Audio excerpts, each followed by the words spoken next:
Ito yung may mga live-in tomboy. Yung hirap ko sa kanila hanggang sa pag-abroad ko walang nangyari. Pinaaral ko ngayon, sinabihan pa ako walang kwintang ina. Ito yung gagawin ko.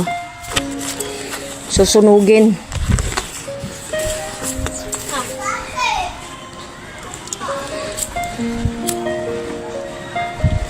Yung mga anak na walang kwenta, ako pa hinamon na lang kwintang ina. Hindi sila lumaki ng ganito tapos pumato lang sa mga tumboy.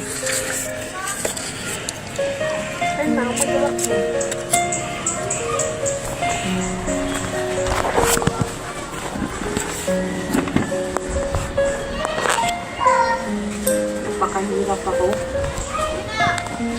Pakalakihin sila kahit walang ama. 6 years old pa lang to, iniwanan ng ama nila. Lumaki sa poder ko. Yan. Ito nababagay sa kanila. Sunugin lahat ng pinaghirapan ko pagpapaaral.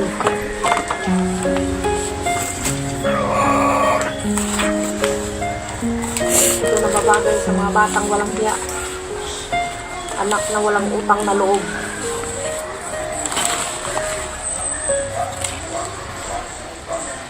Ito, nakikita nyo to? Ito nababagay sa inyo mga anak. Walang kwenta yung diploma nyo at award nyo. Yung mga bastos rin lang naman kayo. Hindi ko pang hinayangan sinugin yan.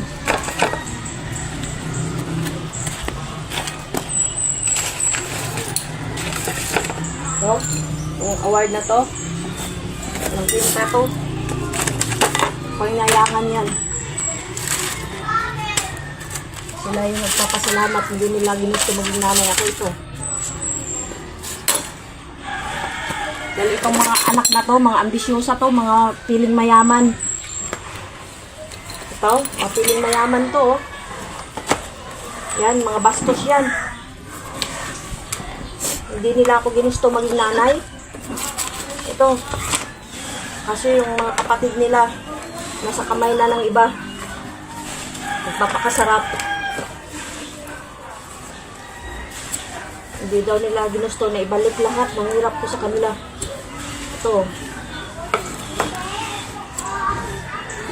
Pinili nila yung tumboy na kinakasama nila, imbis tumulong sa akin. Abang nasa probinsya ako, ito yung sarap po. Ito. Yan. Ito. Para makita nyo. Huwag tularan yung ganitong anak.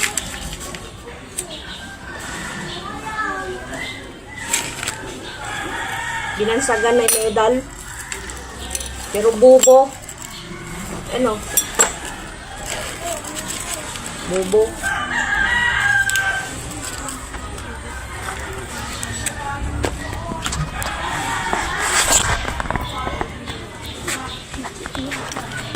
Oh, para makita nyo. Anak na walang hiya.